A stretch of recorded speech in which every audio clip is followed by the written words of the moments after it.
madaxweynaha Jubbaland Axmed Maxamed Islaan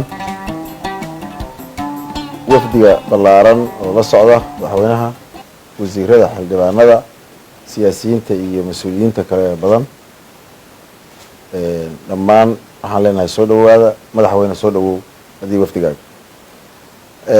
aad baan ugu faraxsanahay waan kaga mahadcelinaynaa inaad noo timaadeen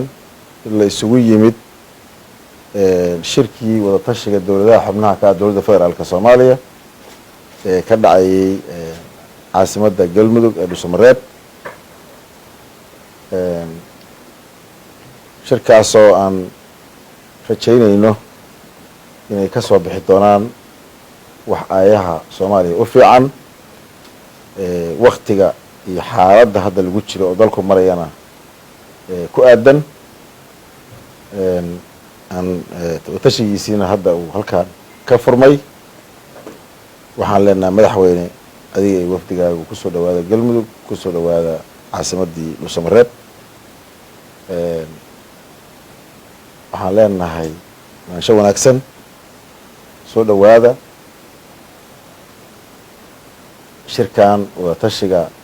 Soomaali wax badan bay ka sugaysaa ama ay ka rajeynaysaa in inta laga rajeynayo laga helo ama ay ka soo baxdana waa rajeynaynaa waxaanan u kalsooni badan ku qabnaa dadaal badan ku bixinaynaa in law aysan rajada iyo waxa dhagaha iyo qalbiga ummadda Soomaaliya u fiican inay ka soo baxaan mar labaad iyo mar saddexaad waxaan leenahay madaxweyne adiga wafdigaaga ku soo dhawaada gurigiinii ku soo dhawaada deegaankiinii ku soo dhawaada dadkiinii assalaamu calaykum waraxmatullaahi wabarakaatu وعلى آله وصحبه وسلم أجمعين waxaan rabaa inaan uga mahad celiyo marka hore salaan kadib assalaamu calaykum waraxmatullaahi wabarakaatu reer Galmudug gaar ahaan reer Dhuusamareeb soo dhaweynta aad iyo aad oo qiimaha badneed inay soo dhaweeyeen aniga waftigii ila socday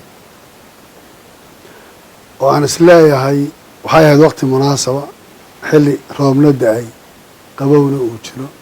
waan ka cudur daaranaynaa soo daahistaan soo daahna iyo dadka inta badan garoonka joogay culaysku ku dhacay taa madaxweynuhu adiga wafti adiyo martidaada wasiir golaha wasiiradii xildhibaanadaada iyo dadka reer Galmudug gaar ahaan reer Dhuusamareeb waan idinka mahad celinaynaa soo dhaweyntii aad u kulleyd ee qiimaha iyo qadarinta lahayd ficlan waxaan dareemaynaa inaan guriganagii oo maanta waxaan isleeyahay reer Galmudug iyo dawladda cusub ee Galmudug laga soo doortay ka dhisan hadda ee xarunteedii sida fiican ugu shaqaynaysaa waxay nasiib maanta u heleen shirkaani inuu ku soo hagaago xilligan oo Dhuusamareeb uu ku dhaco iyaga marti loogu noqdo wuxuu noqonayaa shir taariikhda gelay waxaad xusuusanaysaan xilligii garoowan iyo garoowatu iyo shirar la odhan jiray waqtiyo adag oo kala guur ah Soomaaliya maanta xaaladday ku jirta waan iska garanaynaa waqti iska yara adag waddan walibana markuu xaaladda doorasho u soo dhawaado waxaa iska bilowda karaas siyaasadeed iyo waxbaa taagtaagma laakiin maanta Soomaalidu waxay aada u soo wada fiirinayaan Dhuusamareeb war laguma shiri jirin meelihii la tegi jiray mayn ahayn talow waxaa ka soo bixi doona oo wanaag badan iyo laga rajeynayo waliba inay wax fiican ummaddu dhagaheeda u waxaysan yihiin oo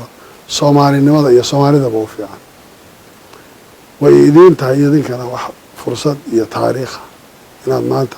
shirkaa martigelisaan oo dowlad goboleedyada intay isugu yimaadaan maanta idinkoo waliba waqtigiinuna hadda cusbaa xaaladaad ku jirtaan iyo socod iyo madaxweynuhuna howlo badan hadda ku jiray iyagaan ururin lagu jiray inaad isa soo xilqaantaan ood kulli intaad soo ururisaan culayskaas oo idinku dhaco waxaa ka dhalan doonaa ka fiican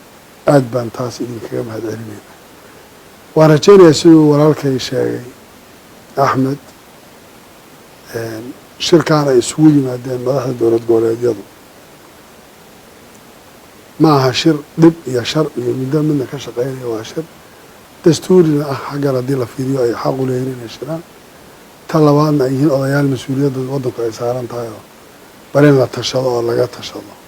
xaaladda waddanku maraya iyo maxaan horay tallaabo u qaadnaa waana rajeynaya insha allahu shirkaasi markuu furmo dadka soo fiirinaya Soomaalidu dareenkay qabto inaanan riyadooda beeninaynin wanaagga ay ka filayaan inuu ka soo bixi doono haddii Ilaahay yidhaahdo. aad baad u mahadsantihiin. waxaan u malaynayaa war wuu dambeeyaayo war markii wax la is yidhahdaa wax lasoo sheegi doonaa, laakiin inaan idinka mahad celiyo intayada joogteen iyo dhismaha durba aad madaxtooyadii dhisteen tallaabooyinka hore u qaadeen. aad baan idinkuna ducaynayna idinkuna hambalyeynayna shaqada fiican aad haysaan. waad mahadsantihiin.